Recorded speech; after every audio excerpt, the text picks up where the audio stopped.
Welcome back to My Mom's Basement, ladies and gentlemen. It is Robbie Fox, and I am here with Nick Aldis ahead of the Crockett Cup coming on March 19th and 20th.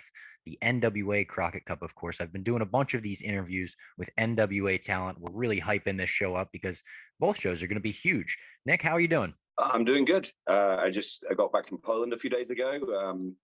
And got stranded for an extra day because of weather, which then of course led a lot of people to speculate. If I was stranded for other reasons, but I wasn't. It was kind of surreal seeing military convoys heading toward the Ukrainian border. I had a great time in Poland. Kingwin PTW doing some amazing stuff out there, and it's been very cool to be at the forefront of that. Headlining the first two shows. So it's but now I'm back, and now it's full steam ahead for Nashville on March 20th. Yeah, what is the wrestling culture like in Poland? Is wrestling big there, or was it kind of like we're bringing wrestling to Poland? Yeah, it's more of the latter. As far as I'm aware, I think WWE might have been there once or twice as part of a sort of European jaunt. But for the most part, the genre is still relatively, well, it's obviously very, very niche in Poland. There are fans. It never gets old to go to a country that you feel like you would have no presence in whatsoever, and there are people with signs and people who have clearly followed your whole career. The intention with those guys is to sort of bring the genre to a wider Polish audience, because MMA is absolutely huge in Poland. And their own domestic MMA has become a massive market. So and some of the guys involved in the pro wrestling there are sort of involved with that as well. So they're trying to sort of use just trying to use guys with some credibility, but also try to introduce the Polish talent. And that's probably going to be their biggest hurdle in the beginning, is just is the Polish talent. There are some very talented kids there, but they're just green. They really need reps, and they really need time. And I mean, they have this incredible opportunity with this amazing production value. I mean, the thought of some of these kids it's like their first, or it's like they maybe had 10-20 matches total, and and they're wrestling on sort of live broadcast with this incredible level of production and very sophisticated. So they're very much in the deep end, but there's a handful of us who have been sort of tasked with trying to help one, obviously perform and give the people a show, but also to help kind of move those kids along and help them kind of develop their skills so that they can sort of carry on that standard as they move forward. It's a tall order, but I love challenges like that. I love the fact that wrestling's taken me around the world. Like, I've got Germany dates confirmed. I just confirmed some dates in Montreal, and I'm talking to some promoters out in Hungary, and so it's really cool to be traveling the world and to sort of exploring and sort of experimenting with different cultures and different audiences, and sort of seeing how they react to you. And it all just helps your game, and it all just kind of, for me, it all sort of feeds this wider kind of purpose of being a representative of the business and a representative of the NWA. Yeah, and speaking of one of those representatives, the NWA World's Heavyweight Champion himself, Matt Cardona, was on my show last week. He had a lot of nasty things to say about you. He said your Zoom background was going to suck. He said that you bought all your suits at Kohl's, which I took personal offense to because I buy all my suits at Kohl's. And I kind of had your back there. I said, hey, even if you did buy the suits at Kohl's, that's a nice place. You get Kohl's cash with that place and everything. What do you have to say in return? I mean, do you have the same animosity towards Matt? Is it more business for you? Do you relate to him at all? You're both doing it your own way throughout the business. You're both married to someone in the business. Do you see eye to eye in that way? On the surface, it might seem like there are similarities, but there really isn't. I take offense to. I don't take offense to Matt Cardona trying to take cheap shots, because ultimately He's still living in his WWE bubble world of, I have to make a big splash on social media. I have to get people talking. I have to be trending, because he's not really in tune with what really makes, what really sort of builds consistency in the business, which is having a reputation as being a professional. Matt, if you look at all the stuff where people are talking about Matt Cardona, people will be using the same phrases over and over. They'll say, "Man, what a great run he's on. Man, he's on fire right now. What a great momentum he has right now." All of those things imply that there is a lifespan to this. Yeah, it's a flash in the pan, because in this business, and look, maybe Matt Cardona has had a very privileged existence in pro wrestling compared to most. Okay, I'm sure he's quite comfortable financially. Okay, his career earnings, I'm sure, are much greater than mine, and that is good for him. What he doesn't have is a fundamental understanding of what it takes to succeed outside of the comfort of a global conglomerate. And what you need to have consistency in the business outside of that world is you have to have a reputation that when people wrestle you, they come out the other end better off. People want to wrestle you. People want to appear on the cards with you. People want to bring you in for their promotions because you help elevate everybody around you. If all you're doing is making yourself a spectacle at the expense of everybody around you, you will burn out very, very quickly. You're a parasite, because Matt Cardona needs guys like me in order to generate interest in himself, because he has to try to take shots. Ultimately, if you're being targeted, then you're already confirmed that you're at a certain level. So again, looking at Matt Cardona's Twitter, and yeah, he's got a lot of followers, good for him, but he had the support of a major corporation behind him for 13 years while he sat in catering. So he's got a lot of Twitter followers, he's got a lot of social media, attention, and yet somehow in amidst all this sort of bragging about his supposed superiority, he can't keep my name out of his mouth. It's, hey, Nick, because the truth is, when it comes to the NWA and it comes to the new world outside of WWE's walls, you're looking at a major part of it, right? Whether anybody wants to admit that or accept that or not, or whether it fits people's certain narratives, I'm a major part of that. And that's why I become a target for people like Matt Cardona. So I take great pride in it, because it bolsters my belief in myself and my position in the business. But when it comes down to it, I take guys like him and I use all of their energy to just sort of further my own cause and to just keep furthering my standard as a leader in the business.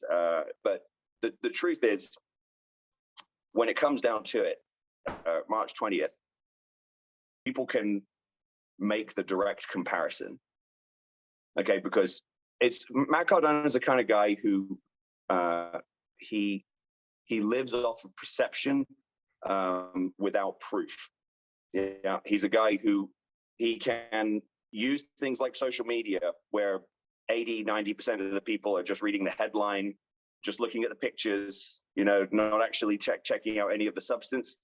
And he can sort of create a nice, comfortable, safe space for himself where he believes that he's on my level. When it comes down to it, March 20th, when the direct comparison is made and the action takes place in the squared circle, people will look and they will be surprised and say, oh shit, like Matt Cardona is not even close to Nick Aldis's level. And it's a privilege for Matt Cardona to even be anywhere near Nick Aldis in the ring. Wow. I'm looking forward to the match. I think it's going to be awesome. And you mentioned being such a big part of the NWA, a pillar of this NWA under Billy Corgan's regime almost. And I would have to imagine you guys see eye to eye on a lot of things in the wrestling business because you have been with him since the beginning. You haven't strayed away from the NWA. You helped create the 10 pounds of gold series. Would I be accurate in that? Yes and no. I think that I think I think most people would be surprised at how often we disagree.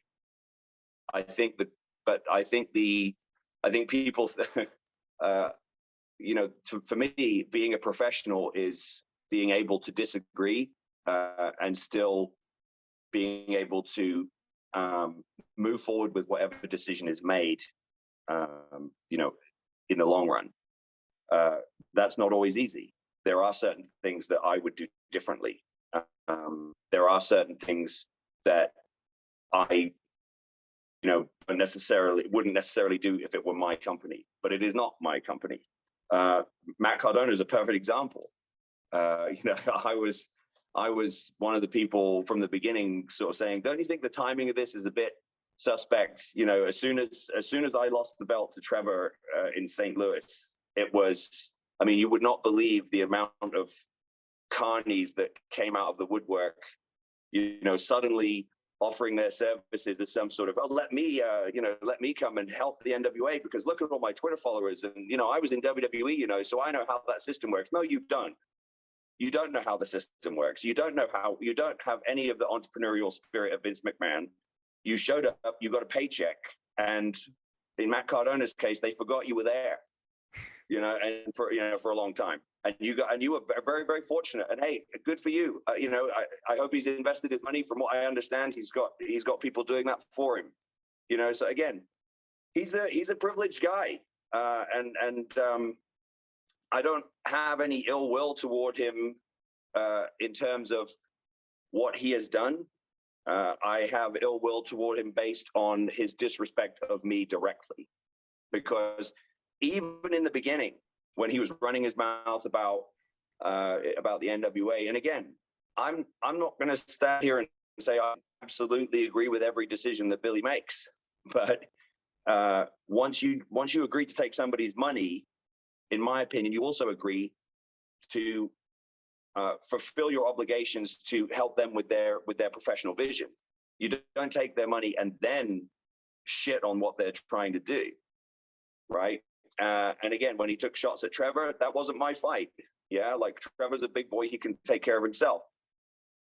Once but what I realized about Matt was that he timed it very cleverly, and that he thought that I was sort of out of the title picture. He saw that I was involved in a long-standing feud with Tom Latimer, and then obviously was my intention was to keep the short-term reuniting of the British invasion going for the Crockett Cup, because we thought that would be a really cool thing for us to do.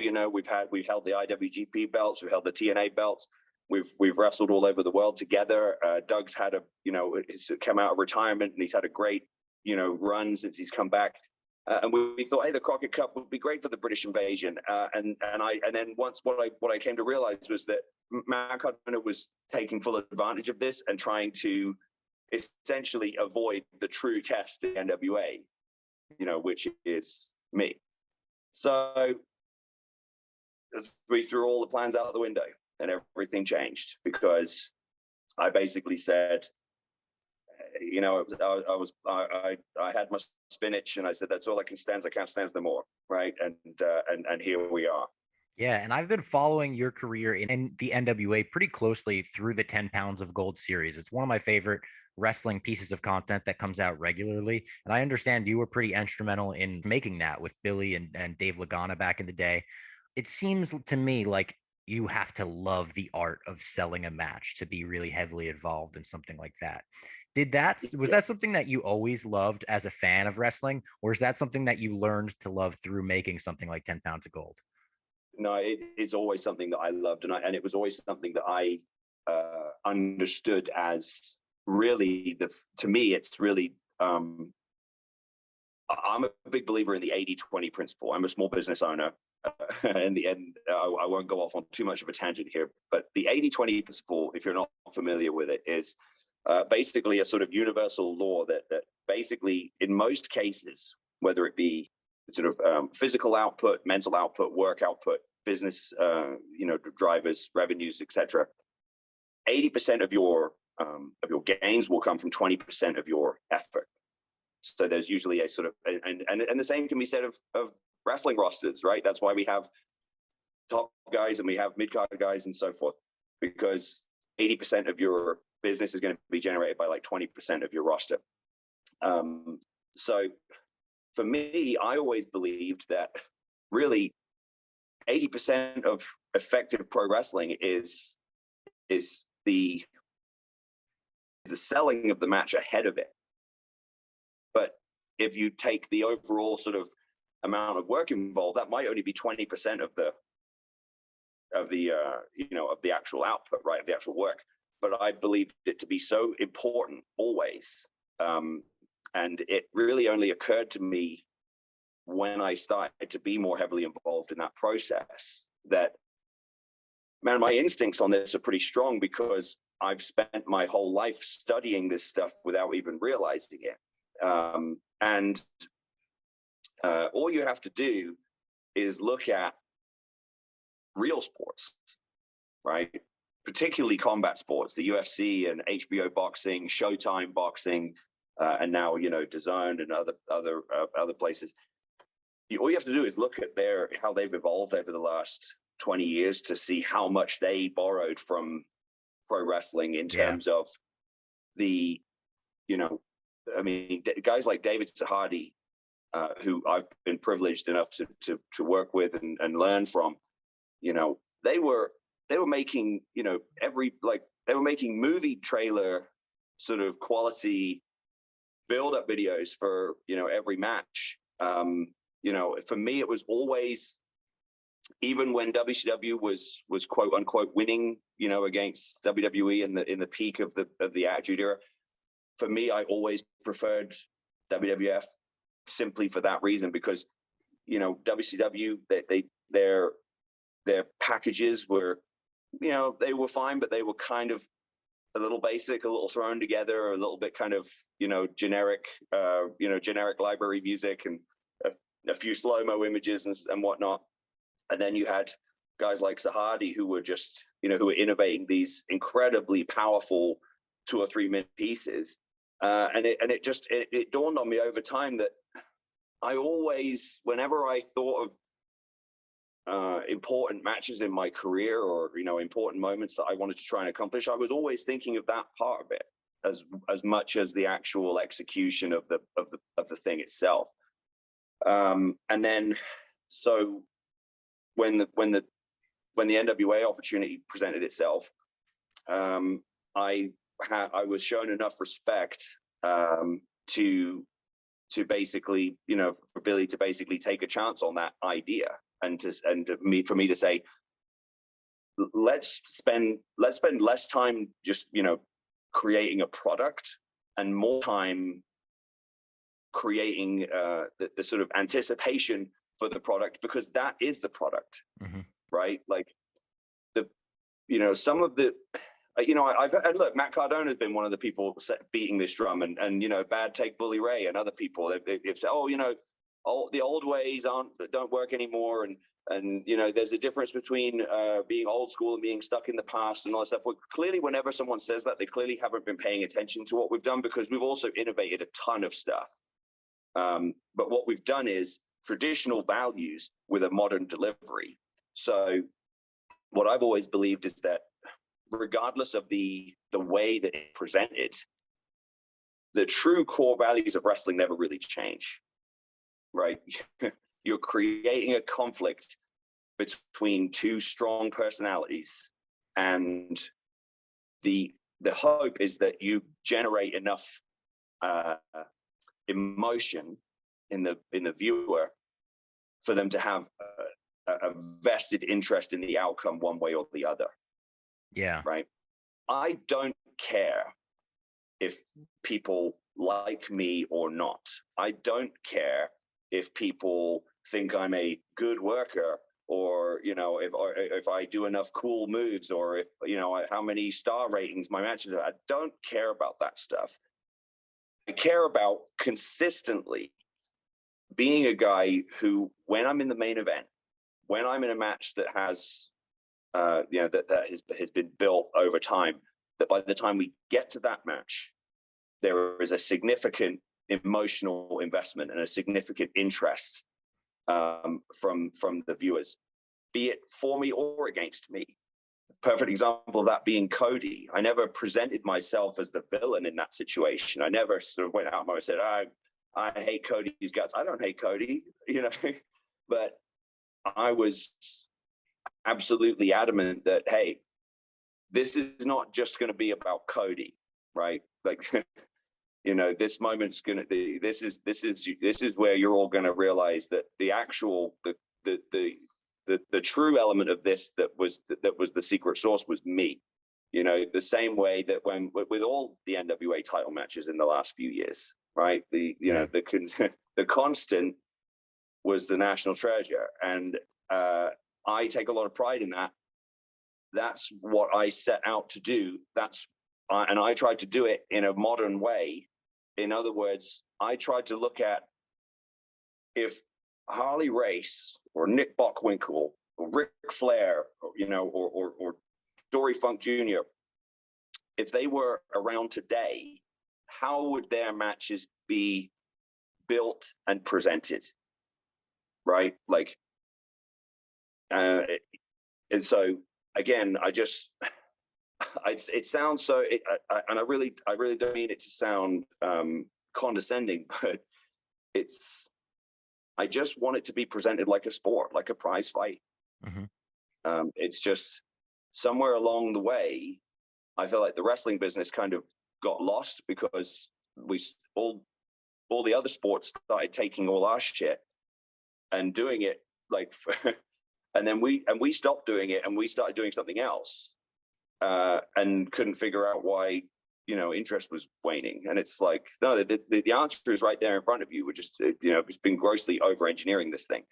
So what I've wanted to do and what I've been doing has always been to, when I'm in the main event and I'm in a world title match, I want that world title match to feel important and special. And so in that regard, you're welcome, Matt Cardona, for being involved in one of my title matches, because you may be the champion, but the presentation that you're about to be a part of is a Nick Aldis world title match. Is there one video package as a fan that you like more than all the others? Is there a favorite for you? I don't know if I have one. I can think of some off the top of my head. There was the Dave Sahadi made a piece, and I believe that they debuted it at WrestleMania 14, where they had a bunch of the old timers. They had like Freddie Blassie, Gorilla Monsoon, Pat Patterson, I think maybe Arnold Skolland. I can't remember all of the people in it, but they're sitting in an old dusty arena, and it's like I can still hear the echoes cheering my name. Like that one always. Like I remember that one. God,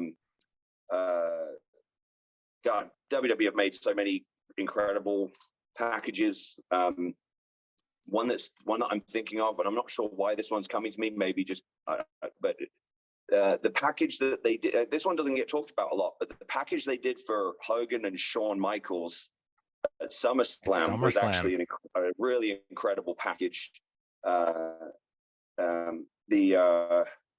Obviously, a lot of people talk about the Rock and Austin WrestleMania 17 package of My Way. Unstoppable, so great. I'll tell you one that got me was the one they did with the Kid Rock song, and I can't remember the name of the song now. Lonely Road of Faith, that they did right after the Invasion angle. Again, I love the ones that show the history. Obviously you can see where my sensibilities lie, because obviously I've carried a lot of this over into our work with the NWA, where we sort of honor the past and sort of drive it forward into the present. That's why I love being able to try to use, the stuff that we have access to, the Houston library and the old sort of black and white footage of Lou Thez and Buddy Rogers. And, even further back than that, like we've got access. Some of the stuff that we've used in packages is literally, from what I understand, the first ever televised wrestling match. I can't remember the names of the wrestlers, unfortunately, but it's in there.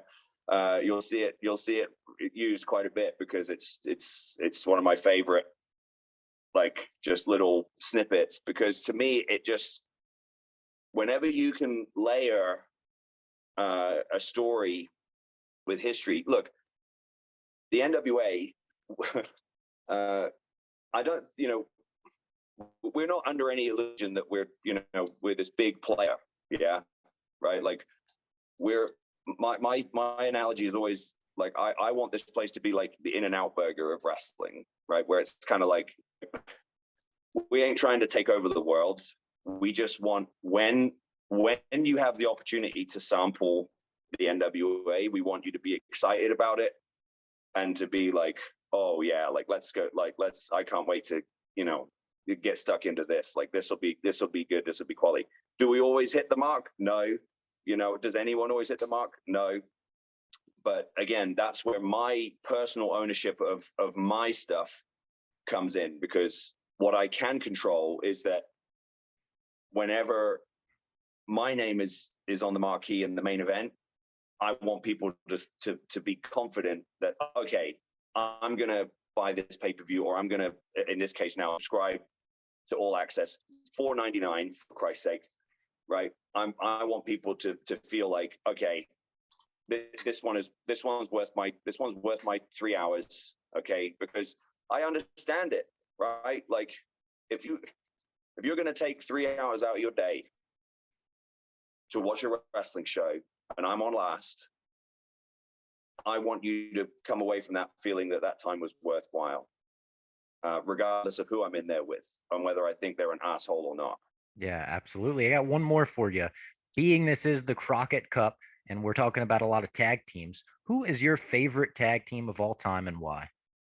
All time? Yeah.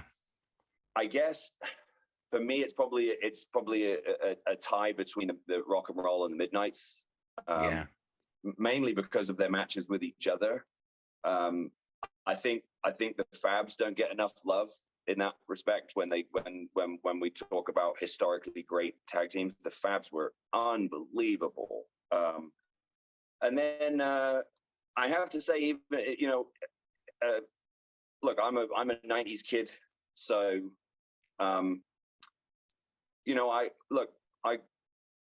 it feels weird because I've wrestled a lot of these guys now, but I grew up when I really became fully invested in the business, it was Edge and Christian and the Hardys and the Dudleys and the New Age Outlaws.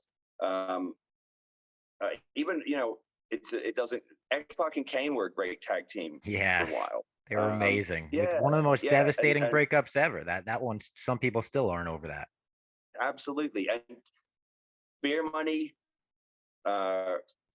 in my opinion, Beer Money are the most under-recognized money-making act of their generation. Agreed. Because TNA, I was there, right? I was fortunate enough to be married to them with Doug, as the British Invasion. We got handed just this incredibly easy assignment to wrestle Beer Money all over the United States on house shows across the country and around the world. And there's a match. And I'm sure there is footage of it somewhere. I'm sure Impact probably has archive footage somewhere, but we wrestled those guys when Flair was managing them in Dublin. And it was one of the loudest, most sustained pops before the match even began I've ever been involved with. The only thing that tops it that I've ever been involved with is the match with Cody. Wow. When we got the standing O at the bell, in Chicago. But there was a match, it was a house show, but he came out and we did our part. We did our part too, because we had huge heat in Ireland because of the, obviously the British Irish sort of rivalry. We played it up perfectly, and then Beer Money came out with Flair. It was all the pieces were perfect, but before we even touched, it was, the place was standing and it was shaking, and I remember, I remember seeing one of the film crew guys who was shooting stuff for like promo stuff and whatnot, because it was a house show, it wasn't televised. But I remember one of the guys running around ringside looking at us going like this, because they were just getting all this incredible footage of these, people just screaming, and that was beer money. Yeah. Right. Like, and I love tag team wrestling. There's an art to it. It's a totally different animal. Being a good individual pro wrestler versus being a good tag team wrestler it's like being a good goalkeeper versus being a good footballer. You know what I mean? It's sort of like they are related, but they're very, very different at the same time.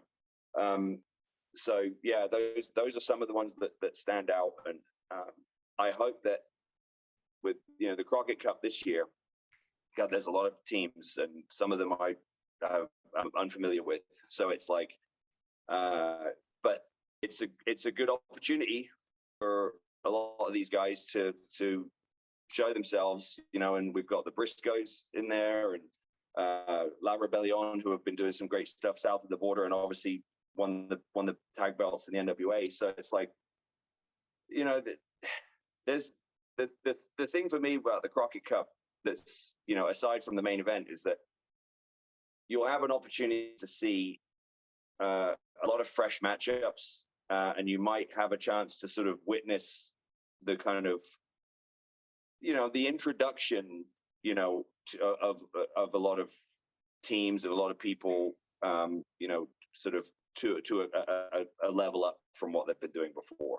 Yeah, absolutely. I'm really looking forward to it. I think the Crockett Cup is going to be awesome. As I mentioned, it goes down on March 19th and 20th. So check that out. It's on all the NWA socials where you could get tickets, where you could watch it if you're not in the area. Nick, I really appreciate the time. It was great finally getting to sit down and talk to you. I'm looking forward to the match. Best of luck. Thanks, Robbie. I appreciate it.